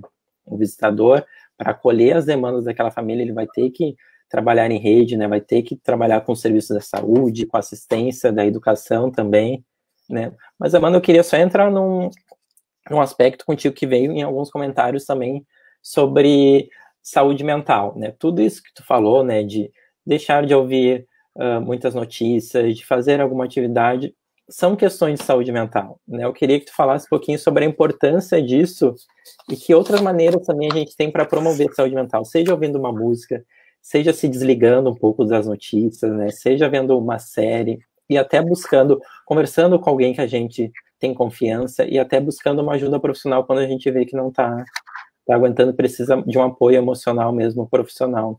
Eu queria que tu falasse um pouquinho disso, sobre a importância da promoção de saúde mental nesse momento, né? E de que maneira a gente pode promover saúde mental também. Opa, saí, foi. Acho que você até já pincelou algumas estratégias, né? Acho que eu também já falei sobre isso um pouco, que eu acho que o mais importante é, se você não está estressado agora com algo que está impactando negativamente sua saúde mental, aí é que você tem que se preocupar, porque é normal, né, num ambiente tão adverso, que a gente crie mais ansiedade, né, que a gente dê uma descompensada, de repente, um pouco no nosso sono, na nossa alimentação. Então, acolha isso, não se cobre muito, né? Eu acho que você também criar um foco muito grande, meu Deus, eu não posso adoecer psiquicamente, a minha saúde mental tem que ficar jóia, vou fazer yoga, vou me hidratar, vou ver série, vou relaxar, acaba virando uma atividade, vira uma função. E aí isso não vai ser canal de escape para você promover a sua saúde mental. Então, acho que o primeiro passo, na verdade, é você acolher esse possível estresse. O estresse, ele é também saúde, porque ele é um indicador que o seu corpo não está legal, que a sua mente não está legal. Ele está te sinalizando aí, de alguma forma, esse limite. Então, reconheça esses limites. Mas acho, sim, sem dúvida, que é importante você cuidar do excesso de informações, tentar, às vezes, criar janelas na sua rotina de trabalho de home office para pensar outros assuntos que não seja a pandemia e o trabalho em si. Então, acho que pode ser, a partir do recurso que cai bem para você, mas músicas, série, algo que desligue, né? Às vezes vai ser só dormir, às vezes só parar e dormir, né? Eu acho que a pandemia tem nos feito cobrar muito, a gente fica vendo aí, né, essa vida virtual de tanta produtividade, então você está ali sem conseguir se levantar, eu vivo isso, gente, não sei se vocês também, às vezes você só quer se jogar no sofá, apagar a luz e ficar quietinho. A gente olha ali, né, aqueles stories tão produtivos da pessoa fazendo curso, capacitação, reunião, yoga, ginástica, inglês, uma quarentena tão over, né, tão produtiva, ela também faz a gente se cobrar e exigir demais. Se permita, às vezes, também, a só ficar quietinho, não fazer nada. A improdutividade, você não vai estar sendo improdutivo. Você vai estar dando uma pausa, você vai estar cuidando de si para cuidar melhor do outro. Acho que a rede de apoio entre os pares também, dividir com os outros visitadores, dividir com os outros profissionais, quais os recursos que estão fazendo para lidar com isso, dividir as estratégias que estão utilizando para lidar com a família, que eu já tinha falado um pouquinho. Eu acho que é um pouco reconhecer os limites dessa intervenção, né? É um pouco descentralizar, distribuir, dividir com seus pares de equipe, se permitir mesmo a esse autocuidado. Se permitir esse autocuidado, reconhecer os seus limites, eu acho que é um bom caminho, um início para você garantir a promoção da sua saúde mental. E, Amanda, a gente veio uma pergunta aqui, não sei o nome, depois a gente vê o nome, que veio assim: a falta de recursos afeta muito a saúde mental, sim ou não? A gente está vivendo uma crise, né, que além de uma crise vai gerar impactos econômicos, vai aumentar o número de famílias em situação de vulnerabilidade, né, e se isso afeta a saúde mental, né, com certeza, acaba gerando, além de tudo, angústias, ansiedade, depressão, né, e os visitadores, as visitadoras vão se deparar com isso, né, com as famílias, talvez uma crise econômica, em situações de vulnerabilidade, e o impacto que isso tem na saúde mental também. Foi como a gente falou no começo, né? A Organização Mundial de Saúde entende a saúde de uma forma integral, né? A saúde, ela não é só a prevenção de doenças. Então, agora, quando a gente pensa em cuidado, seja o nosso ou do outro, não é só forma de prevenir a contaminação do Covid. A gente tem que... Eu acho que cuidar dessa saúde mental é cuidar do sujeito da sua forma integral, pensando esse sujeito multidimensional, que ele não é só corpo, né? Ele é corpo, ele é um ser social, ele é um ser econômico, ele é um ser mental. Então, eu acho que quanto mais a gente foi impactado também, por exemplo, na falta de recursos na economia, sem dúvida, isso vai fazer um impacto também na nossa saúde mental. Mas eu acho que uma coisa importante disso, né, daí é o que a gente falou também dos próprios territórios e comunidades que já são muito violadas, desassistidas pelas políticas públicas, né? O quanto que elas têm de experiência e potência para nos ensinar. Na falta de recursos, como saneamento básico, moradia de qualidade, acesso a dinheiro, emprego, renda, quanto que famílias acabam potencializando outros recursos para sobreviver. Então, mostra aí como a gente tem Acho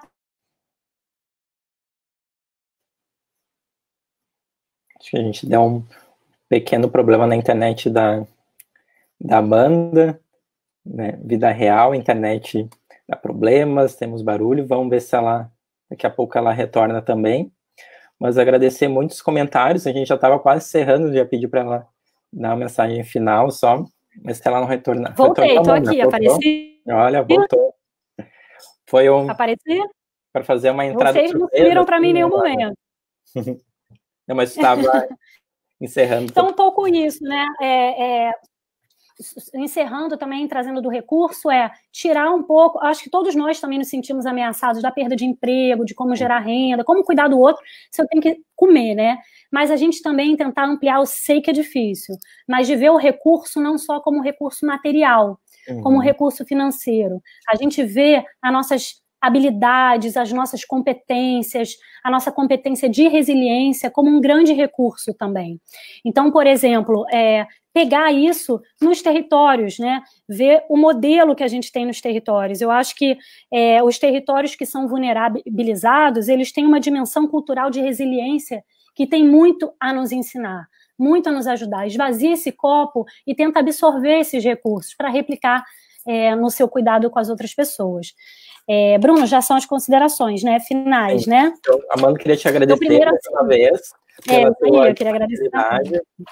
A gente teve muitos comentários, né, te agradecendo, se identificando com a tua fala, né, muitos comentários sobre essa importância do cuidar, né, muitos comentários sobre outros temas também gostaria de trabalhar. A gente teve várias sugestões de temas, gostaria de agradecer a quem participou, a quem ficou nos assistindo, a todos os estudadores, estudadoras, equipes municipais, GTM, monitores, supervisores e outros profissionais também, pessoal do Criança Feliz de outros estados também, agradecer muito a participação de vocês, tivemos pessoas de Ceará, São Paulo, e eu acho que nesse momento, Amanda, nada mais vai ser importante do que o visitador e a visitadora chegar na família e perguntar como é que tu está, né, a importância do como você está, tá tudo bem?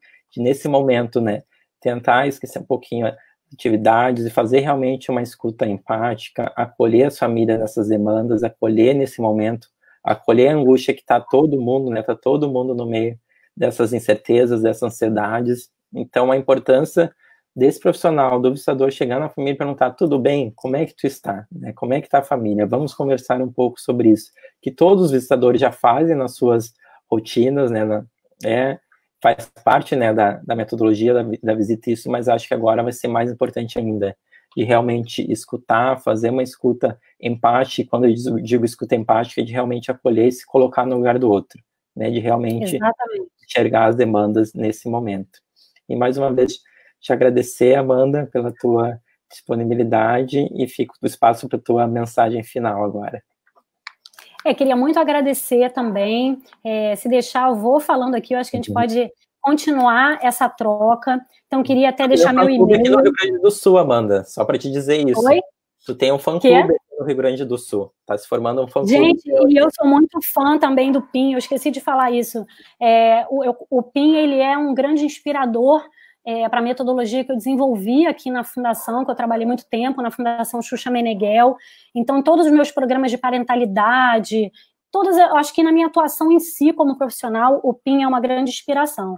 Então, também sou super fã, agradeço. Queria deixar o meu e-mail, que é amanda.vilela, com 2 L's no lá, .pc@gmail.com. Ó, botaram até aí, muito chique. É muito moderno, né?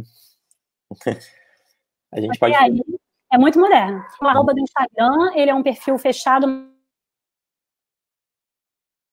Coloca lá, me adiciona lá que a gente se segue. Queria deixar esse meu contato no sentido de que esse assunto não esgota, né?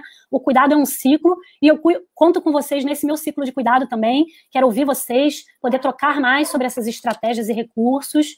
E para encerrar, o nosso foco realmente é isso, gente. Cuidem-se, não se sintam culpados, né, de ver um limite na sua intervenção, que é uma hora de você botar a máscara em você, de oxigênio, para poder cuidar do outro. Às vezes o nosso excesso de intervenção até despotencializa os próprios recursos e competências das famílias e dos territórios atendidos. Acho que os territórios estão dando muita lição para a gente, por exemplo, de auto-organização, como fazer doação de cesta básica, de como promover doações de alimentos, de produtos de limpeza, tem tido muito mutirão, voluntariado. Então, eu acho que isso também potencializa essas ações. Se você está em casa se sentindo um pouco mal por não está sentindo não estou fazendo nada, se envolva nessas ações comunitárias, como potencializar essas ações voluntárias. Eu acho que isso traz um serviço ao outro que também nos faz bem. Servir ao outro também é uma forma de cuidado conosco, né? Muito obrigada a todo mundo que participou, a esse baú de recursos que foi dividido. Espero ter contribuído e me boto aí disponível para a gente continuar trocando, nos fortalecendo nessa rede que vai chegar lá na ponta no cuidado da criança. Ótimo. E Amanda, tem indicação de leituras para gente, materiais? Tem muito. Até assim, ó, vou dar um exemplo. Por exemplo, eu peguei não é esse que eu vou indicar, não, mas eu peguei um manual para cuidadores de crianças 0 a 6 anos, né? Um manual para cuidadores que foi criado pela Faculdade Federal de Alagoas. E aí, olha que interessante, eu peguei um manual de cuidadores no manual de estudo, o perfil que o educador tem que ter, como ele deve cuidar, tudo que ele tem que fazer. Mas fala pouco, não fala em nenhum momento como ele tem que se autocuidar. Sim. A importância do cuidado de si, como que você cuida da sua própria equipe. Então, eu revisei o manual inteirinho, e nenhuma parte você diz ali o que ele tem que fazer, o que ele tem que ser, mas como ele tem que também se cuidar, olhar para si, não diz. Como material, eu acho que é muito importante um pesquisador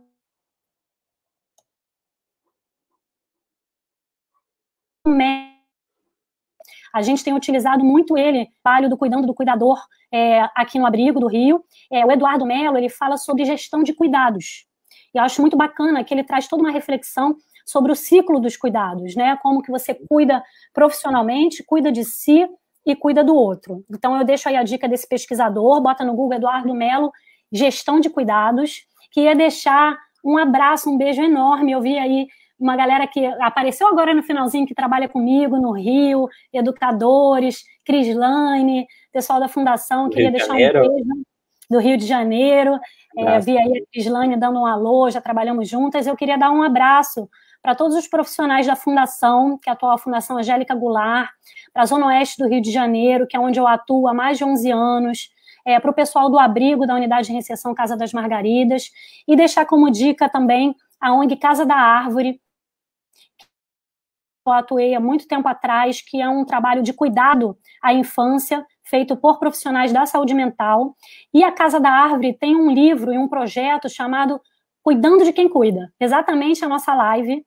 Então, se você bota no Google também ONG Casa da Árvore, um beijo aí, Júlia, todo o pessoal da Casa da Árvore, e você bota Cuidando de Quem Cuida, a Casa da Árvore é uma ONG que desenvolve um projeto de cuidando de profissionais de creche, da educação infantil, de creches comunitárias, há mais de 10 anos. É um projeto de escuta a esses profissionais e tem muito material bacana na internet, muita reflexão, muito texto. Então, queria deixar aí essas duas dicas. ONG Casa da Árvore, com o projeto Cuidando de Quem Cuida, você acha bastante coisa legal na internet, e o pesquisador aqui da Fiocruz, Eduardo Melo, que ele trabalha um pouco sobre gestão de cuidados, tá? E deixa aí meu e-mail para a gente... Tem muito texto, muita referência bacana que a gente possa trocar. Não despotencialize o território, a resposta está no território, ele sabe como se autocuidar. Ótimo, então obrigado, Amanda, mais uma vez, por toda a tua disponibilidade, pelo aceite do nosso convite. Já é uma parceira nossa do PIN, já é uma pinzete, né? Já podemos te considerar uma pinzete. Quero voltar, me chamem. Tomara que a gente possa estar junto aí no ano que vem, pessoalmente. Com certeza. Então, muito obrigado a ti, muito obrigado a quem nos assistiu também, muito obrigado à equipe que está por trás aqui nos auxiliando também, Mário e Luísa. E vamos cuidar de si para depois a gente conseguir cuidar dos outros. Fiquem bem, tchau para vocês e muito obrigado. Um beijo, obrigada, galera.